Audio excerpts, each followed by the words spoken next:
All right, welcome back to Texas A&M Aggies Live, part of the Voice of College Football Network. I'm your host, Cameron Honesty. That is my co-host, Cannon Torres. We're back tonight, just basically an hour after the, I think this is the fourth edition of the CFP rankings that came out.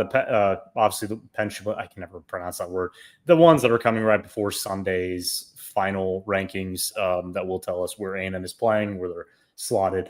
So, like we talked about on Saturday afternoon, it feels like that was Sunday, but that was a Friday game, and it's 27-17 loss to the Texas Longhorns.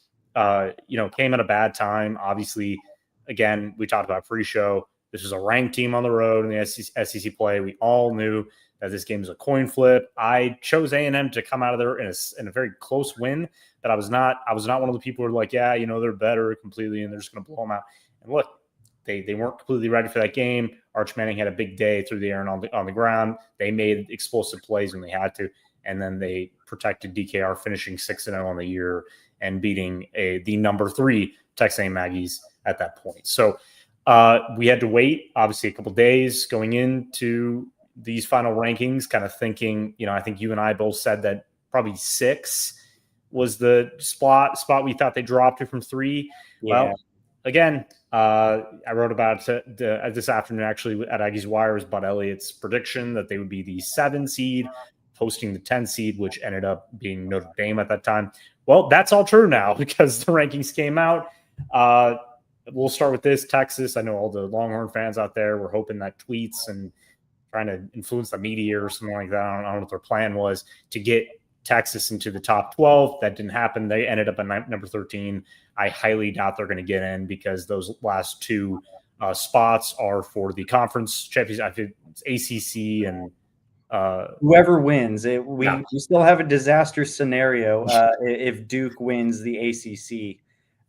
So what we could see here, and I think it's a great way to start off the show, even though we cover A&M specifically, but there's always a good talking point when it comes to the college football playoff rankings now because they changed the format from last year. Now, instead of last year where the top 4 highest what am I looking for? Highest conference champions. So yes. Boise State go into that top spot and get a bye. Instead, it's not a guaranteed first round bye, but you're guaranteed to get in. Yeah. That could be a little bit of a different story when it comes to this year because of the ACC and how it is. Now, Duke won a little lottery pick based on tiebreakers, so they faced Virginia in the ACC championship game. This would have all been rectified if SMU had won last second against Cal, and SMU would be facing Virginia in the ACC championship game. But if Duke wins this, the committee and computers, rankings, whatever it is going to see a 8-5 Duke team winning their conference and also take a look at the G6. Now, James Madison is 11-1 going into their championship game against Troy. And they are 22.5-point favorites against Troy in that game. They're also seeing North Texas and Tulane face off against each other, and they are both having great seasons. Case in point, both of those head coaches have already taken other jobs elsewhere, but are still coaching those teams. They're going to see these teams and potentially have a better strength of record and resume than a ACC champion of Duke. And what could happen is they put both of those conference champions in over Duke. Crazy thing. Oh, God, it's a headache already. Crazy thing, but that's just how crazy the ACC has been this season. Yeah, that makes sense. Yeah, and so from the A&M perspective, I think you and I both agree they're not going to be affected much. Now, there is a scenario where, again, the top 5 through 8 seeds host a first-round game. So right now, at number 7, they would be hosting number 10, Notre Dame, in a rematch from obviously the Week 3 showdown in South Bend, where A&M escaped with a 41-40 win. That was a game that, again, look, if you're an Aggie fan, you just want to get in the playoff. You understand. I would hope that most of them are just over this loss to Texas. It's time to move on. Like, who cares what the Longhorns are talking about if they If they don't get in, it's not our problem, right? That's the thing. This is a Texas A&M show. This is what we're going to cover. I get that's all we've heard the last week, 3 days. I mean, the one thing I hate about algorithm is all you see apparently is your rival or whoever you cover that rival, and they've just been on X all week. So I'm like, man, it's like I covered the Texas Longhorns. I'm glad we don't have to talk about them at this point. This on A&M to where I don't see them dropping below 7. Mm-hmm. Billy Lucci at Texas kind of made a point that if Alabama ends up winning the SEC championship game versus Georgia, they're going to be underdogs in that game. Alabama has 2 losses on the year so far. They would drop, or if they won that game, they'd be 11-2. They would have, I guess, a better resume. But at the same time, this is a team that lost to Oklahoma. This is a team that lost to Florida State. Who did they make a bowl game this year? Were they bowl eligible? I don't believe so. I think they would have needed to beat Florida. Yeah. Okay. Unless I'm completely wrong, they made it to 6 wins. I think Florida trounced them. So let's be honest here. That is a terrible loss. That is something on your record that should be looked at. I would hope the committee is doing their job there because A&M does not have any of those this season. You go back to the start from start to finish. They beat UTSA. They beat Utah State all by double digits. They had slow starts, but they beat them by double digits. They beat Notre Dame on the road in South Bend, where they never lose outside of Northern Illinois, which that game really never happened again. They don't have any of those. They have 1 loss to a ranked Texas team that was preseason number 1. Let's remember that. Yes, they had their hiccups and stuff. They still ended 9-3. Arch Manning finally got to the point where we can talk about him as a potential Heisman candidate next season. He's looking like that player. The defense kind of stepped up in some ways, kind of dropped off in others, but they played a better game than a very good A&M team. Again, the narrative that A&M is fraudulent, I'm not even going to talk about it. It's just stupid at this point. But, and by the way, if they want to get in the playoffs, calling them fraudulent doesn't really help your case. Texas, let's be honest there. They're not. You beat a good team. A&M had an off day. They don't deserve to be treated like this right now, in my opinion. I just don't get it. If they had lost to an unranked Texas team that we said this pre-show was maybe 5-6 on the year, just having a terrible year. A&M was a 10-point favorite, and they lose by 10. Completely understand it. Drop them as much as you want. Dropping them to 7 from 3, I just don't get it right now. I really don't, because I would have thought 5 was appropriate. I thought 6 was appropriate. But this is just how it is. And I kind of felt there. I'm not going to say there's a bias there, but there has been a narrative building through either social media. We do know how these narratives get built up. People start to hear them. They start to believe them. And that's just the nature of our business now, that A&M's not that good, that the teams they beat, there's only a couple with about 500 records, and they all fired their coaches. And Cannon, I think you can agree with me here. You just play who's in front of you. Texas did that last year. They had a bad schedule. They beat everybody in front of them except for Georgia, who kind of like A&M can't beat Texas. They can't beat Georgia. It's the same thing, but they didn't get demoted that much for that. They ended up having a pretty decent run in the playoff. So it's just, I think if you're Mike Elko and this team right now and you see this, all you can do is wait and see. You can't do anything about it. You can't play any more football to improve it. You just got to hope that Georgia beats Alabama, that there's not a ton of chaos beneath you, because you want to host that game in Kyle Field if you're going to have to play in the first round. Yeah. I am very, very surprised that they would have at least said some. I'm surprised that they started talking about A&M being at 7 on the show when they brought up Ole Miss as well. And I think we can pull up the bracket as well. Yeah, so all of the people viewing it as well. So what does this look like now? So what they're looking at is, or what they are heavily instigating now, is that a loss near the end of the season means more than a good win at the start of the season. That is what this is telling us right now. Right? Yeah. Because Ole Miss, who is their only loss to? I'm blanking for a minute. Georgia. It was Georgia, yeah. That's so many games this year. I was like, yeah, that was them. Yep. So because all that this is going to tell us is that even though they're meeting at Grapevine, Texas, making a big show of it with all these coach speak for certain things, all that they're doing is that they are meeting in a room and letting a computer decide 90 to 95% of what this bracket is going to be based on record. Yeah. So I'm not surprised that that is what the algorithm is going to spit out, because a loss to Texas over a loss to Georgia, and both teams are 11-1, that's what a computer is going to spit out. It's not factoring in anything. And I really don't put as much of stock into Ole Miss losing Lane Kiffin right now, because we haven't seen them play on a field. Both A&M and Ole Miss are going to be idle this week, because the two teams above them, Alabama and Georgia, are going in the SEC playoff record standings, are going to play in the championship game. So what Arkansas athletic director and playoff committee chair Hunter Yurachek also did say, which I found very interesting, was teams who are idle this week can also move up and down. Yeah. He at least put that out there. He didn't even have to say that.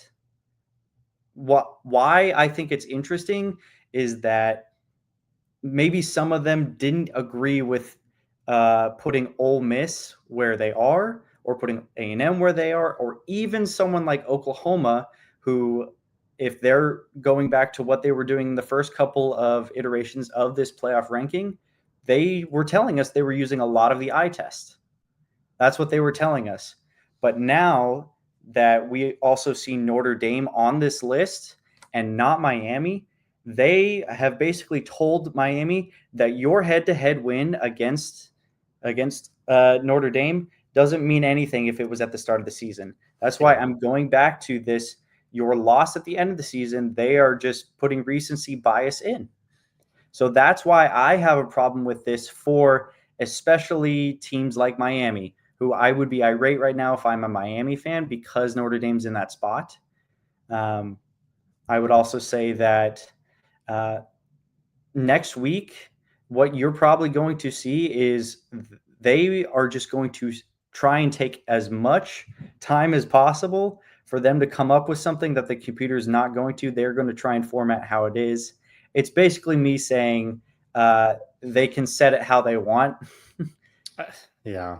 I'm not going to accuse a committee of anything. I know it's not accusation though. We've seen this in the past. Like, we've seen this happen. We've seen this recency bias. I think it's just a little worse now, especially, you change the head of the selection committee, like in the middle of this whole thing with Yurachek coming in there. There's a lot of movement. I said on when we were previewing the show, you were absent that day. But I was talking to Matthew, our guy at Voice College Football Texas live, and I said I don't trust them at all. I don't trust them at all. I think if they lose to Texas even by 3 points, but I also did say if they lose Texas by double digits, they're going to drop, and they're going to drop far. And I was right, and I hate to be right, because I thought maybe they'd see, okay, well, you know what? Look at their body of work. Look at what they did to teams before they fired their coaches. Look what they did to teams that were a little hot at the point. So we can go back and think of like Florida, right? Florida beats Texas. They're looking better. They get Wilson back at wide receiver. They get all these. They get their defense playing a little better. Then they go to Kyle Field in a game that was back and forth until A&M just shut them down in the second half, like they'd done all season. They played a Mississippi State team that looked better. That looked like, you know what, they're not one of the worst SEC teams. That was a 7-3 game and a half. A&M comes back and beats them, 31-9 or something like this is who they are. And then, yes, those teams struggled down the stretch. Yes, they trounced LSU on the road 49-25, and then they fired Brian Kelly. But you know what? Brian Kelly was going to get fired anyways, and still playing well, actually, I don't know that. That may have caused the fire. You may have caused, yeah. Yeah, I shouldn't say that. But beating LSU on the road in Baton Rouge, it's not like that is unheard of. That almost never happens. And it's almost like they don't care about any of that. And it's like that person. It's like when people who come to America, they only see Chicago, LA, New York. It's kind of like the same thing here, right? They're not from this country, and they only kind of know the key spots. And it's kind of like, oh, Texas A&M. That's all we're going to watch. Oh, Texas beat A&M. Okay. Yeah, drop them. That's literally how I see it. I'm like, so they didn't do anything else Nothing that impressed you? No. No. No. Oh, that win over Notre Dame? Oh, they're not that good. They lost to Miami. Oh, wait a minute. Miami's not that bad. Oh, well, okay. What does the computer tell us? That's how I see it. And my last point here, and, like strength of record and strength of schedule matters a lot, and it should. I'm going to be honest. You want to work on, use computer logic, use that. So Ole Miss is ranked above them at 6. Strength schedule, A&M, number 3. Strength schedule, Ole Miss, number 7. I'm sorry, that's strength of record. Strength of schedule, A&M 15th, Ole Miss 40th. Okay? So I don't get it. And again, Lane Kiffin's gone. There's a lot of, I get, you got your defensive coordinator take over. The guys are maybe bought in, and they're going to hopefully play well, and yada, yada, yada. Again, he just left. It's chaotic, right? I don't know, man. That's all I got. That's all you got from this? Yeah. I think what is interesting is from a consumer perspective, which is what this is now. It is entertainment. Yeah. You can't tell me that this first round would be absolutely cinema for each of those prospective games on those home fields. Ole Miss, after getting after just getting a new coach, having your coach go to LSU, Pete Golding. Charlie Weiss is coming back to coach the playoffs, from what I've heard. Mm-hmm. But this is a game that is going to be in Oxford, and you're kind of just chilling. Whoever that conference champ is going to be, whether it's Virginia, whether it's Tulane or James Madison, or even North Texas, you are ready to have this go for you like that. And Notre Dame coming to Kyle Field for the second time in a year or 2 years. Doesn't that sound like an entertainment product to you?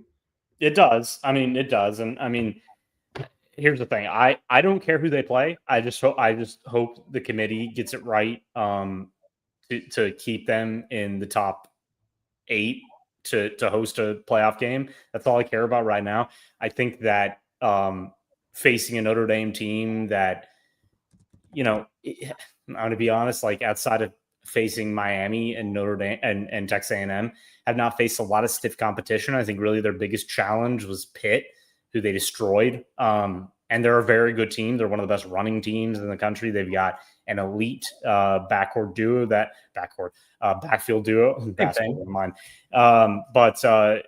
And look, the defense has played a lot better since giving up 41 points against A&M. So they're a worthy opponent. But you know what? A&M knows them. Notre Dame knows A&M, but this is an offense for A&M that's now been playing together the entire season, getting Le'Veon Moss back, which we will talk about later in the show, getting some of those injured guys back for the playoff.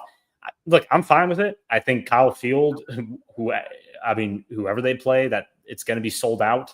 Every Aggie in the area is going to get a ticket to those. Tickets prices right now are actually pretty affordable for those who want to go. For my students, $25 for a ticket. Yeah, for students, yeah, it's great, and that's awesome. So, look, I think Aggie fans right now just want to watch A&M play at home for possibly likely a final time, and for a final time, and look, that it's a worthy opponent that, like I said, they know, right? But at the same time, do I think A&M deserves to play a Duke or Virginia or, a lower seed that just can't match up with them? Yes, I think they've earned that this season. I think that's what a bracket is for. Exactly. It's what you work towards. The same with it. Again, it's the same with the NCAA tournament, right? When you get the 1 seed, you play the 16 seed because you earned it. You played 30+ games in a season, and you have to win so many of those games, especially in conference play, and you have to do well in the conference tournament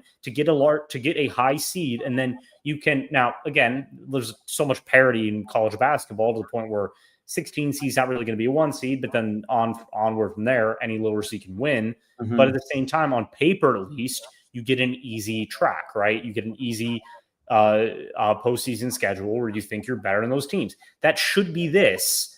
But it's just not that anymore. It's just, again, like you said, the computer owns this whole thing. It's just spitting out, what it believes based on scores and numbers and all that. And look, I'll say this. If BYU beats Texas Tech and Georgia beats Alabama, can A&M move back to like 5 or 6? Possibly. but I'm going to be honest. I think 7 is where they're going to stay. I have a gut feeling about that. I don't, unless they move down to 8, so let me ask you this, because I think you're actually even more in tune to this. What would have to happen for A&M to move down right now from 7? What would have to happen? um, it's a tough question. Yeah, because I think it has to do with I think it has to do with conference games, and I think one of them is Alabama beating Georgia. I think that could affect them. That's the biggest thing that could affect. The only reason why I don't know if that would hold up is because of a second loss on Alabama's resume, which I get, because your losses have been to playoff teams, both Georgia and Oklahoma at this point. But now, if they aren't going to get a rematch against Oklahoma, it would be Alabama winning convincingly in that SEC championship game. I think it would probably be like 20 plus in that. That's the kind of how I would think that would be, where they go down to 8. But other than that, it would be BYU probably beating Texas Tech in a championship game, and maybe them dropping down below to 7 and other people moving up. I don't know.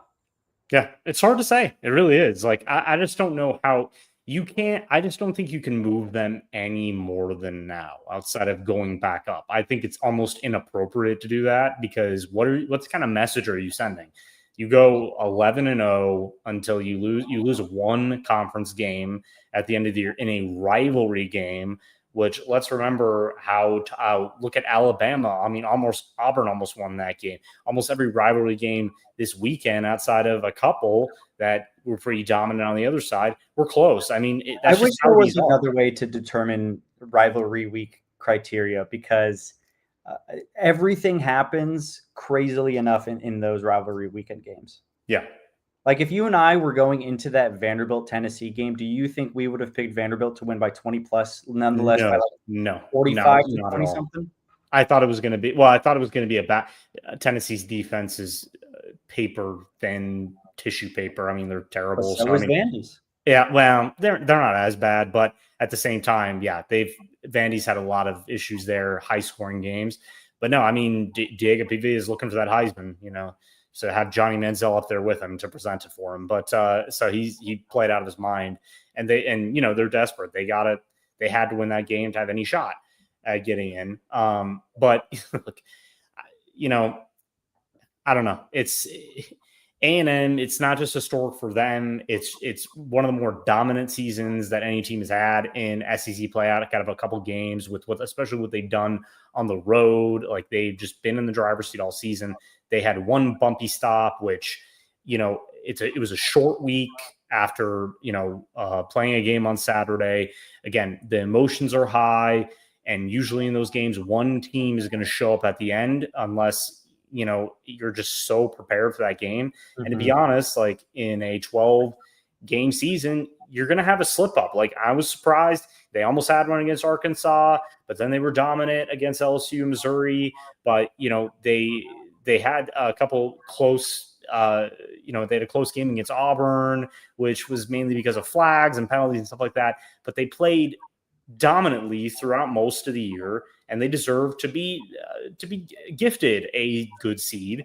But again, maybe it's just an A&M thing. Maybe they literally, because their schedule will be tougher next season, and it would be crazy to see if they have a similar season to this season next year, how they would seed them then. Like, I just don't know anymore. I mean, because we haven't seen it yet, because you got to remember, A&M was out of the playoff discussion last season, probably after they lost to Auburn, I would say.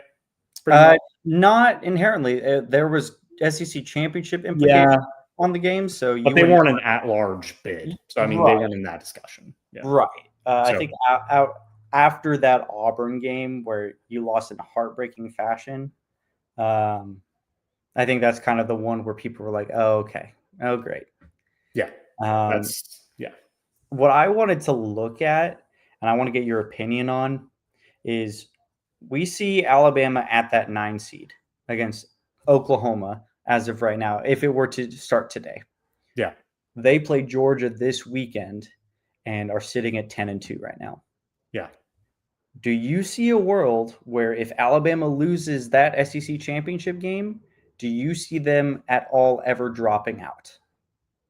If Alabama loses, If Alabama loses the SEC championship game, do you think there's a world where they could drop out? I think it would depend. If they lose, there's a possibility. Um, but I think so. But I think that may knock Notre Dame out. I think that's a possibility. I think that's more a possibility because I think the committee just loves them some Alabama, and they feel like they got to get him in for some reason because of the blue blood status, Mm-hmm. obviously the championship pedigree under former head coach Nick Saban, and they have enough good wins. But also, if man, if BYU wins against Texas Tech, and Alabama loses, I think that could possibly knock them out. I mean, because then you get two Big 12 teams in there that are more deserving. I don't think it affects A&M, but again, that would be a 3-loss Alabama team, and I think the SEC championship game model is ridiculous. Anyways, A&M's 11-1, 7-1. They're not even playing in that game. It's just dumb, but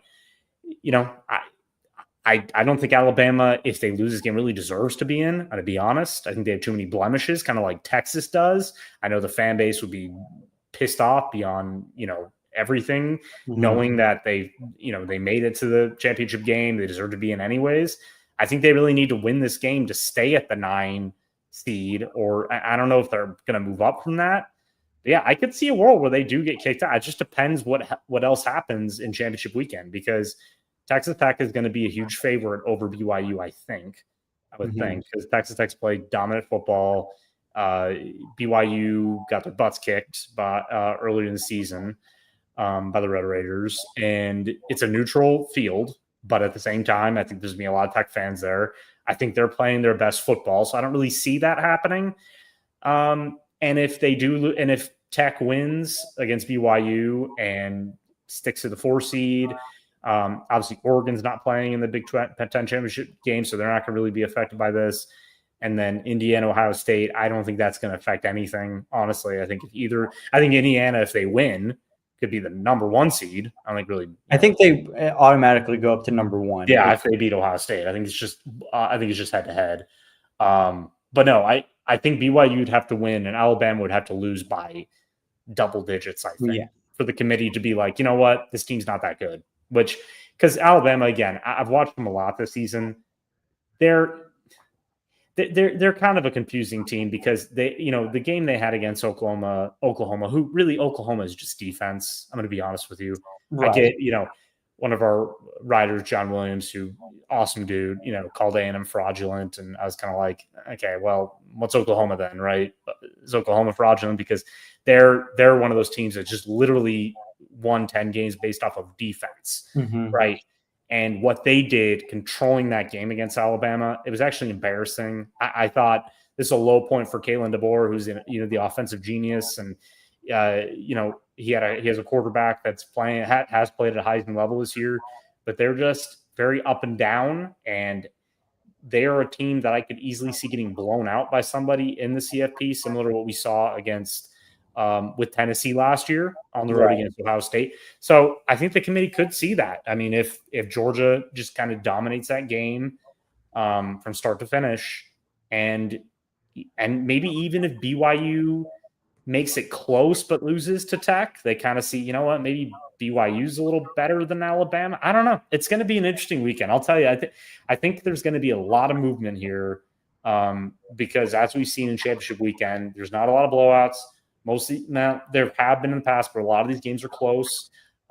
These are when these guys are playing the most free, and some of them have to win this game to even get into the postseason. So yeah, it's going to be crazy, I think. But I think that for A&M, it's the 7 seed right now. If Alabama loses, They could move up maybe one spot. I don't think they're going to move to the 5 seed. I just don't see it now since they're 7th. And, look, is that a little better? I guess.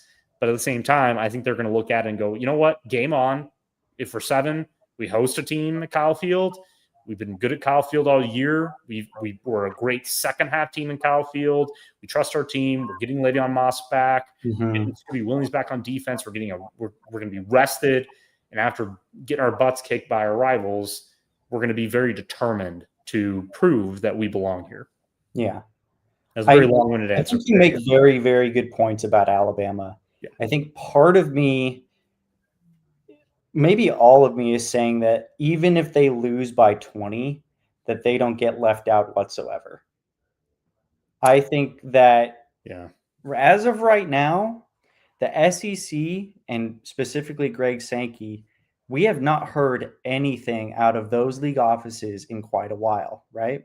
Mm-hmm. And we heard them before the season fight tooth and nail for certain things for the SEC, for future playoff ramifications post this season.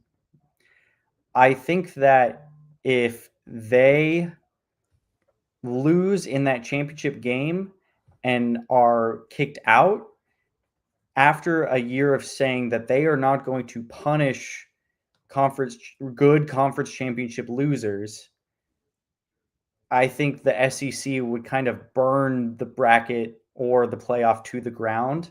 And I think that's probably why they've moved the actual solidification of what they're going to do for the playoff future till January. I think it's kind of a wait and see because of the Big Ten and the SEC who hold all the cards. They have been holding cards for over the past year now. Mm-hmm. So a big part of me thinks that even if they lose, they won't be kicked out whatsoever, which doesn't bode well for a lot of specific team fans above them, right? Yeah. And so that's part of what I'm thinking right now. Yeah, and like I said, look, they don't want to admit it, but brand is everything to them. They want those big teams in. That's why I was actually surprised. I, for some crazy reason, thought maybe Texas would be a little higher. Maybe they would just really kind of would give in. Sarkisian's been all over the airwaves all week and say, you know what? They did beat, Vanderbilt. They did,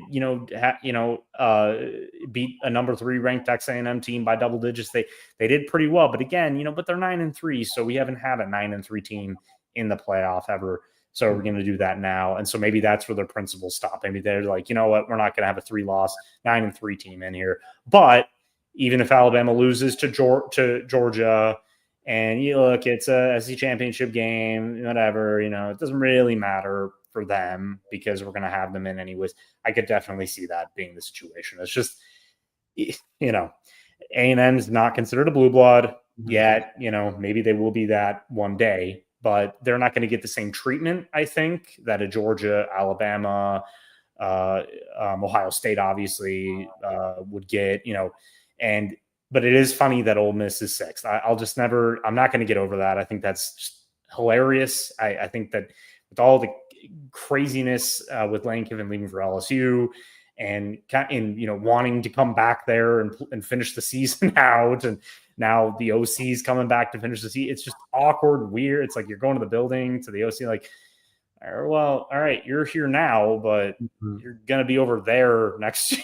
It's just weird, man. It's backward to me when I look at this. Yeah. Because, as I was saying earlier, they are weighing your losses more than your good wins. Yes. Which is why Oregon is ahead of both Ole Miss and A&M, because their losses to Indiana, who sits at 2. Yeah, that's it. But now you also see Oklahoma ranked 1 spot above Bama because of a head-to-head win, but you don't have Miami in over Notre Dame. Do you see how that's kind of backwards? Yeah. So if you were going to pick and select the criteria which you were going to rate these teams upon or rank them, why are you using 2 different metrics when putting these teams in as of right now? over, I mean, you can't put certain championship winners in like Virginia, Duke, because of how the ACC is right now. But you can kind of already project that Texas Tech is going to be in there no matter what. And now you have these head-to-head stuff determine who's going to be those at-large bids, who's going to get those home playoff games, but you aren't going to value a home or a head-to-head win at the start of the season over a loss towards the end of the season. It's very, very backward. Yeah, it's and again, Texas Tech, they lost to Arizona State, right? That's their only loss in the season. Was that at home? Was that in Lubbock? I believe I can double check. I think it was. I think it was at Arizona State. I think it was in So look, so basically they're not weighing anything against them because they've been the most dominant Big 12 team. They have to include a Big 12 team. It was at Arizona. They beat West Virginia 49-0 or whatever at the end of the year. I get that. I understand that. That's more impressive to them at the end. But think of the competition. West Virginia is not a good team. Look, you're right. I mean, this is just recency bias. And honestly, I mean, if you're A&M right now, just hope you stay at 7. I think that's all you can do. I think that's all Mike Elko and his team can do. Like, let's just hope it doesn't matter who we play. We would have to play a tough team anyways. It's not like when you get in here, you're getting, Valdosta's whatever state or whoever. This isn't like the NCAA tournament, right? This isn't basketball. This is football. Every team that's in the playoff is good enough to play in the playoff. So strap up. This is who you're going to have to face. So I think that's all you can say for this. Any other thoughts before we kind of move on from this? No, I mean, really, I just think that this team has a lot to prove. I'm very excited to see when they do play in now 2 weeks from now, whether that's on Friday or Saturday. I'm guessing it's going to be, I'm thinking probably Saturday night if they host a game. Probably Saturday, yeah. That's what I was thinking. I don't think it's going to be an afternoon game either. I think they want that night game in Kyle Field. But I think that this team's a little beat up going into Texas. I think that while they were emotionally charged and, this is a rivalry game and they hate these guys and those guys hate them. And, they're, all the beef with Armaj Reed Adams, call them cowards. And then, then whatever, but it's just all the rivalry crap. But again, they couldn't stop Arch Manning. It was a game where the defense just did not show up in the second half. They were giving up explosive plays.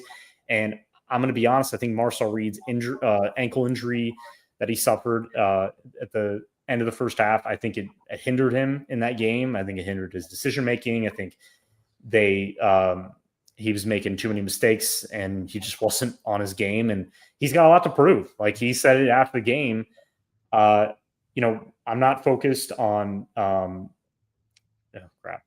not focused on individual awards like the Heisman or anything like that. And I just want to get back on the field and we're going to be ready to play whoever we have to play. And that's all we can do. And we got 2 weeks to get ready for this. So look, I just think that if you're an A&M fan and you're worried that they're going to move down anymore, I think it had to be so chaotic to the point where something happened with one of the conference games where they feel like someone needs to move up, someone needs to move down, we need to kick somebody out, then maybe you'd be like the 8 seed, but you'd still be hosting. I don't think it matters now. You're not going to go below that.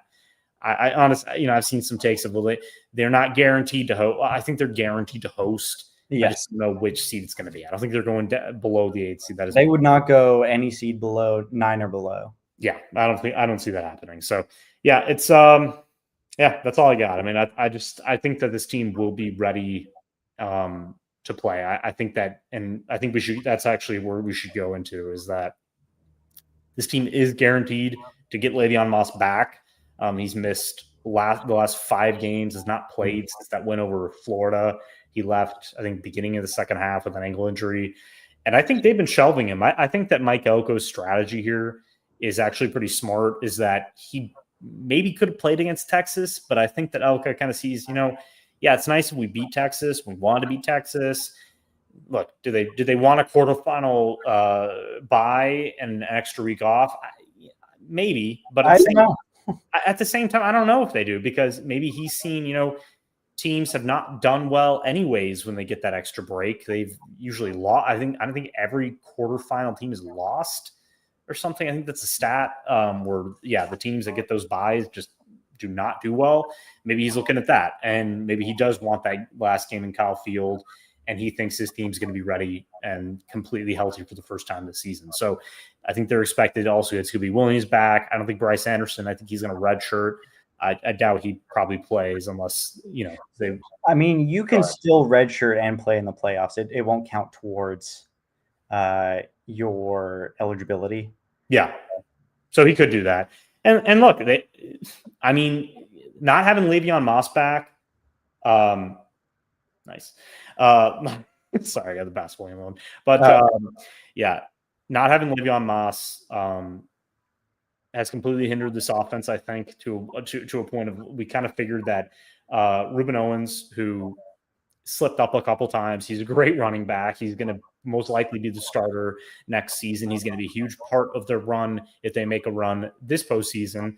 But Moss is a different cat. I mean, this dude was one of the SEC players to watch in preseason for a reason, even coming back from his ACL and MCL injury last year. He's a powerful runner. He's got elite agility. His vision is, I don't know who can match it right now outside of Ahmad Hardy at Missouri. He really is one of the most complete backs in the country. And do you think he's not determined and ready to get back on the field? He's been, especially, I'll say this, I can't speak for him, but watching his team lose to Texas and then probably seeing all the crap online that they've been talking about A&M and little brother this, little brother that, God, it's going to be glorious not seeing them in the playoffs so they can just go focus on basketball or whatever. I don't want to hear it anymore. But to get back on the field for that, he's ready. And I can't wait to see that, because I think it could be a special run from a player who, this is his last year. He's going to go to the NFL after this season. And he's got to get back on the field for that reason. He's got to get back into football shape. But this offense has been missing him. I think Marcel's been missing him. I think that another two guys that needed a rest is Casey Concepcion and Amari Craver. They've been doing everything. I know that Concepcion's been dealing with some, it was like hamstring, I think, throughout the year. He's still playing at elite level. So, but giving him added rest, giving Mario Craver added rest, getting these guys completely healthy. All I worry about with this team going into the playoffs is, I guess, confidence level and the determination and that edge you need to run. So you got to look at like Ohio State. Someone did make the point that, when Ohio State lost to Michigan last year and the way they did, planting the flag and fighting and all that, what did Ohio State go do? They won a national championship. They went on an epic run.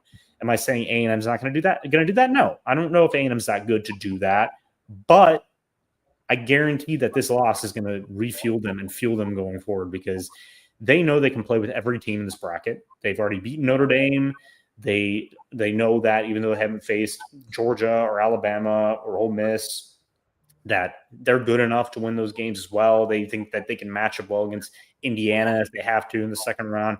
So it's all in front of them. That's the best thing about this, because it was really funny covering that loss and me kind of having to snap out of it and go, you know what? Let's talk about the positives here instead of doting on one game that really – I get it's done something to your ranking, and you're not going to get a top 4 seed, and that's fine. But again, does Mike Elko want that, or does he want to just start at home and to get this team jump started to going on a run? I don't know. We'll hear. I think he's going to speak tomorrow during early signing day, which we will. I think we should probably discuss that, because you are the recruiting expert here. Kind of the guys that are slated to sign. But yeah, you got anything to top that? Because that's kind of how I'm right now with this team. I'm still very confident in them. I think a whole lot of confidence comes back when you get Moss back on the field. Yeah. I think I'm in agreement with you there. I think there's something to be said when you have someone who is as reliable of a runner, if not a leader, like Le'Veon Moss is, because he's had the level of consistency that he's had when he's on the field. I think that Ruben Owens has looked incredible with the snaps that he's had, having to be a bell cow type of running back, especially one that gets so involved in the pass game as well with dump offs or even up the seam on sidelines. I think that's been a very big part of what's been able to let him kind of spread his wings as well. But if you are wanting some of those plays during that Texas game, what I saw and what we discussed on the reaction show, which if all of our people watching this haven't seen that, please go back and watch it. One of the things I said was that they need to get smarter on first down and be, you can be predictable all you want, but you need to have smarter plays called. And it limits you just a little bit. At least this year, we've seen it limit them just a little bit when Le'Veon Moss isn't on the field for those plays because of the danger that he poses in the run game. And when he's been on that field, he's been able to open up the field more for Marcel Reed to take off if it's a read option style of play. Mm-hmm. It's been a very, very big success for them dating back to last year. And now, if you are getting this extra week of rehab, I agree with you. I think they're keeping him in the back pocket, waiting to see who they are going to go up against in this first round, December 20th or whatever it is. Yeah, 19th or 20th. Yeah. I think that if they are able to have him back on that field and let him do his thing, as simple as that, I think you're going to feel a lot better come playoff time for that. I really like what that sets up for A&M long-term for this playoff run. Yeah, and I think that loss to Texas, I think it can really help them. I think that tape, we always talk about, we'll throw away the tape. Well, I think the only game you can do that with this year is probably maybe Auburn. I think you throw that tape away. They're just all flags. Mm-hmm. I think you maybe throw away the tape of Arkansas because your defense didn't show. But that tape against Texas is valuable. It's valuable for Marcel Reed. What not to do. What not to attack over and over and over. We look at the PFF numbers. He had his worst numbers in the middle of the field, trying to make risky throws when that easy out is there, trying to get, dink and dunk your way down the field versus that Texas defense, besides trying to generate the big play, just trying to throw something in double coverage, trying to throw in a danger. So like he did throwing those 2 picks at the end of the game. That's what you can work on, and you can fix those problems. And Marcel Reed does not have a problem with confidence. We know that. Like, he's one of those players who, he'll learn from his mistakes. He trusts his teammates. His teammates trust him. He's a consummate leader. He's somebody that they wouldn't be here. They wouldn't be at 11-1 without his playmaking ability. He's been awesome in games where, they've come back in the second half and controlled the game. I mean, he's been lights out, excellent, getting in a rhythm. He's a rhythm quarterback, like we said on Saturday. So that's up to Broyles Award nominee Kyle Klein to get this offense back on track and get him those easy buttons. Get him, like you said on Saturday, get those high percentage throws that against any defense, you're going to get your quarterback in a rhythm. Hopefully this run game starts to get going, especially if you get Moss back and he's healthy and he's playing at a high level. Then A&M's offense is lethal. They still, having guys like Casey Concepcion and Mario Craver is just a huge advantage over most defenses. And you get those guys healthy, combined. I think they combined at the end of the season for like 1,711 yards or something like that, and 13 touchdowns, 15 total if you count those 2 punt returns in. This is the best cast you have in college football. And not honestly, A&M, the only thing stopping them is themselves at this point. And I know that, a certain Texas media guy essentially that today, just for a laugh, said, A&M's run defense is going to be their downfall. And yeah, I know Longhorns are hoping that they see, look, for some reason they can't stop Contravian Wisner. I don't know what it is. Maybe he's got a spell on him or something. He's a talented back, I'll tell you that. He's good, but it's just weird at this point. It's the only guy you can't stop. But I will say that the run fits have been poor. Torn York, who's had a great season, had a very good tackling grade for PFF after this game, but he was off. Like, the run fits just have been a problem. Some of those counters, and I forget what the other running.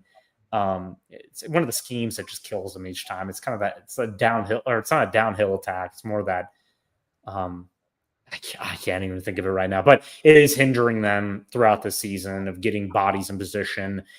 And look, they have to, if they play Notre Dame, and we will do a show that Tuesday before we're all on break. And well, I'm never on break with this job, but I am with my other. But before that, and we'll know who A&M is playing. If it is Notre Dame, like that's going to be pretty easy to cover. We already play them. We know what their strengths are. We know what they do well, and we know what A&M has to do well on defense. But either way, whoever they play, you really don't think they're going to try to run the ball, because they are, because they think that because of what, they'll watch the Texas game and they'll see like, well, Weisner and that O-line had success. We can certainly do that. And so I wouldn't be surprised. But it's not, you have a lot of time. You have 2 weeks right now to get ready for whoever you play. And if you do host a game in Kyle Field, you don't have to leave home. You're in the practice facility, that beautiful, bright complex that, you have the best practice facility in the country, in my opinion. You guys can fix these problems, and you could be one of the more dangerous teams in the playoff. Now, if you don't, could be one and done. Could be just that, we'll be here talking the next week going, well, they made it to the playoff, and that's great. And, good for Elko in year 2, and let's go onward. But you know what? We don't want that. I want to see this team at least get to the second round. I want to see them really take the next step as a program and be taken seriously. Because still right now, and to be honest, Cannon, I don't think they're being taken seriously. I think after losing to Texas fans do a really good job of building a narrative. I'll give them that credit. They're pretty powerful on X and stuff, of saying, yeah, A&M's not that good. They beat a bunch of losing teams. They're not that good. I think that is perfect for this team right now. It sets up for a best dish well served. Put them down. Make them – they're terrible. You're going to beat the crap out of them. Oh, Kyle Field's not that great. Just do that. Do that. That's fantastic. I love it. I love being the underdog, and I guarantee Mike Elko loves it. Mm-hmm. I think he relishes this. I think he wants to get back to that blue-collar play style that got him to this point already. But you know what? All this law of adjuration, Marcel Reed was fun. It's all gone now, right? It's all gone. It's now you're back to step one, and it's time to go prove how good you are. Rashawn Agee, dagger 3 to put the Aggies up 10. Yeah, I got it on. Man, I can't wait to talk about this team. It's going to be fun. We'll talk about it on a different day. Get this win. Go beat SMU, and we're going to be talking about A&M basketball. What we need to discuss before we end the show is the early signing period is tomorrow. Yes. I think from what all I've heard, especially from certain people I've talked to, whether it's recruits themselves, people around their recruitments, what it sounds like right now is that A&M has done a good job in being able to get all of these guys signing throughout this signing period. Every single one is going to sign besides Evan Jacobson, because Evan Jacobson is playing basketball his senior year. Yes, in Milwaukee. Yep. That is a very, very good sign for this Aggie program. I think we were looking at early signs after we finished the 2025 cycle. Could the Aggies build a number 1 recruiting class in 2026? People are going, maybe. It depends if certain things line up. I think we're going to be saying that a lot about the class of 2027. Yeah. More because of the talent that is in the state of Texas specifically. Yeah. But what I really wanted to get to, but after some great news already that pretty much everyone is going to sign with A&M and enroll early, is that there was some intel that we're going to reveal right here on the show that 5-star Texas A&M defensive line target is not expected to sign in the early signing period. It's a big deal. That's a big deal. And I don't know if it, that's a big deal. I heard whispers, and that I bet you love that photo I sent of Lane Kiffin with his eyes half closed when he's meeting with him. That was just funny. It's like, he's like, he signs with the team. Got to go meet with Lamar Brown. Exactly. And Lamar Brown is that type of player. He's that good. He is that good. So for all my people who are kind of left out of the loop, since Lane Kiffin went to LSU, it leads to this whole, you have to recruit a class very, very quickly and lock down a couple of those targets early. Yeah, I would say think Quinnen Williams, who's now with our Dallas Cowboys. That's kind of what Lamar Brown, I think, is going to be. in college, and I think he's going to be that type of player in the NFL potentially one day. That twitchy, hardworking, easy coached player that just loves ball and is just a nightmare in the middle of your offensive line. I mean, literally, like, we know what quarterbacks hate, pressure up the middle. That's the type of guy that I think he's going to be. So highly, highly coveted. The way the game's going, more run. We're seeing that, not college football a little bit, NFL definitely. A lot of teams are gearing towards being more running-based teams. Guys like that, that's why our Dallas Cowboys, very happy about the future there, because those type of players we're kind of seeing with their interior right now, that, you know, that's how you win in the middle of your defense, and that helps your entire defense, your secondary, everybody play better. So that's the type of player he is, and I guarantee that Elko and his staff are probably very excited right now, because they still have a chance to get this, flip him, get this done. But every other program will be trying to do this too. So exactly, and I guarantee you, teams like Miami and Texas are also going to try and be on the sweepstakes. Yes, I think a lot of this is going to be looking at, he's not signing because he doesn't trust Lane Kiffin. I don't think that's the case. That's it. No, I think this is more that we saw him take a long time to commit to LSU, to Texas. He didn't want to rush it because of what the decision is, how close he is in proximity to LSU, and his relationships to other programs. I think that's why he's not going to be a guy that's going to rush into a process like this. So when a new head coach comes to LSU and you already have preliminary talks with him, I think that you as a recruit should definitely take more time to consider what this means for you, especially in this new day and age. We are going to see a lot more of these, and I wouldn't be surprised if we see a lot more people, recruits specifically, wait until the National Signing Day in February because of coaching changes like this. Yeah. And Braylon Womack, obviously, I actually wrote about that. I had a feeling that I should know he's going to commit to Mississippi State like that. That was kind of crazy. But Bulldogs had made a big push, and good for them. I mean, they get an elite safety.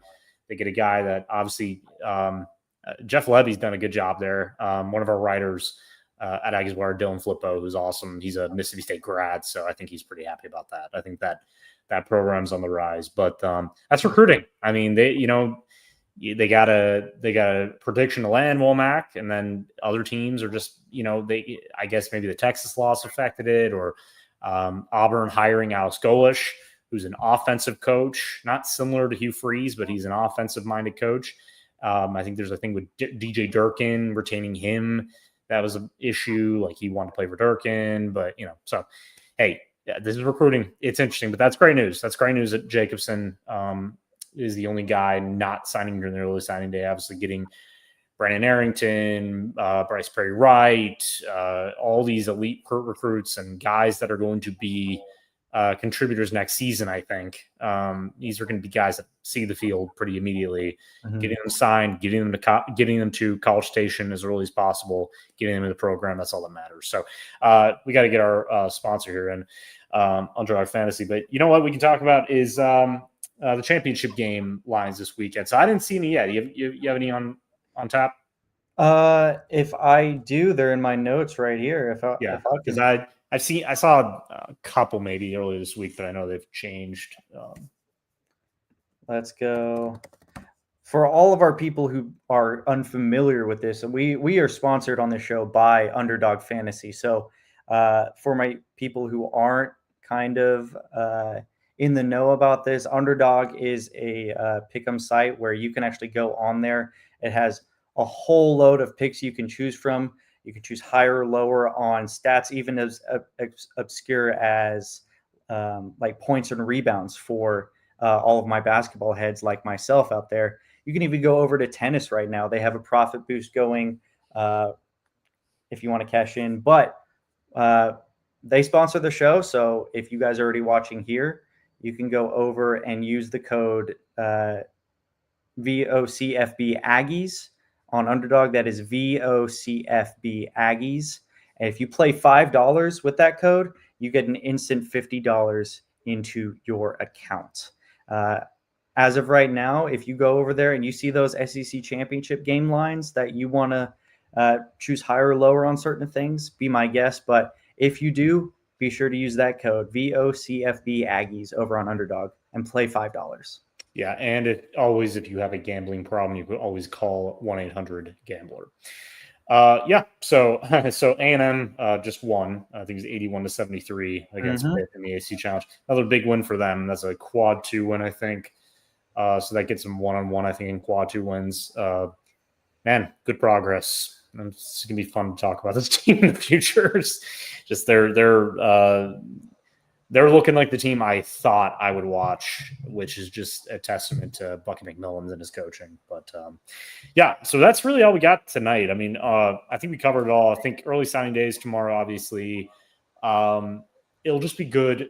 And I guarantee Mike Elko is going to be happy to get off the Texas game, talk about these recruits. I think he's going to talk to the media tomorrow. I think they saved that. He didn't talk on Monday. To just talk about this future. Like he signed a 6-year extension. This is his team. You know, these are the players that he's going to try to build around.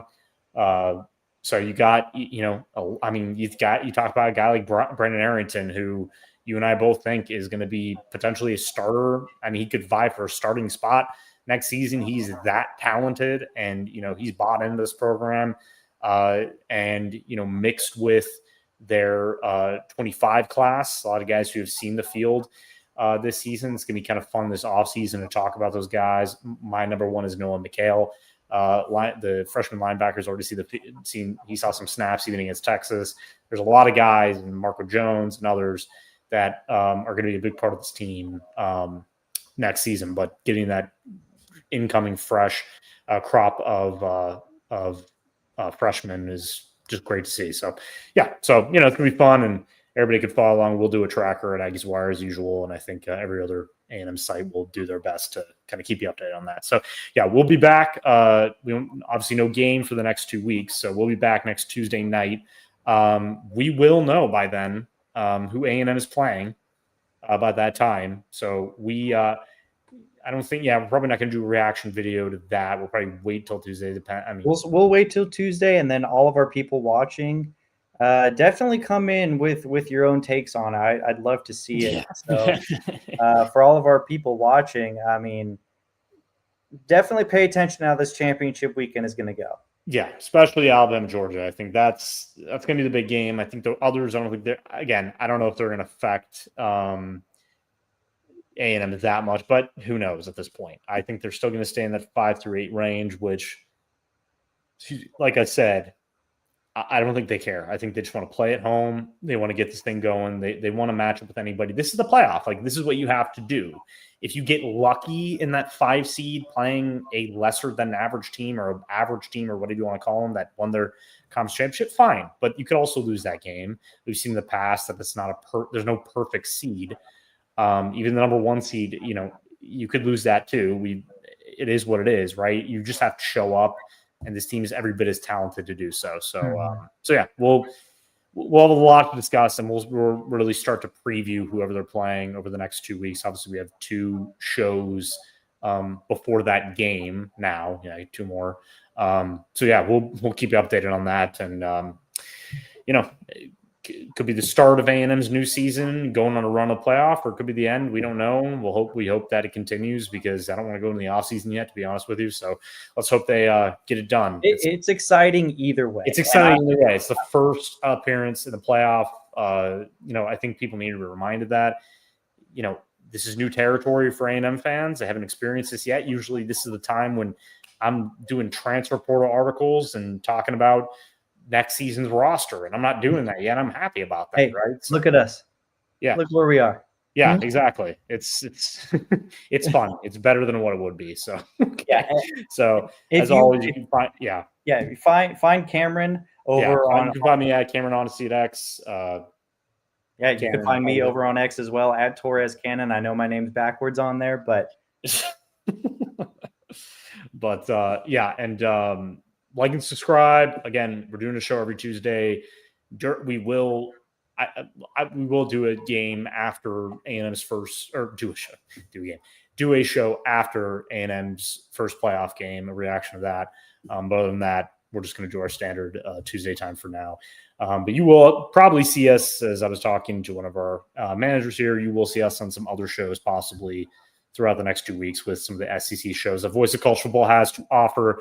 So make sure to tune into those. But yeah, guys, like enjoy the next 2 weeks of not having to worry about A&M for now, which is probably pretty relaxing. Like we said, A&M basketball's on a roll. They're 7-2 right now. What's their next game? I think they play SMU in Fort Worth. And yeah, so that's another big one. That's a quad one opportunity. So that's it might be neutral site, but we'll see. Yeah, so a lot of good stuff going on right now. But again, we will find out on Sunday morning, I think, who A&M, where they are seated, and who they are likely hosting in the first round of the college football playoffs. So it's always gig 'em, guys, and we'll see you next Tuesday.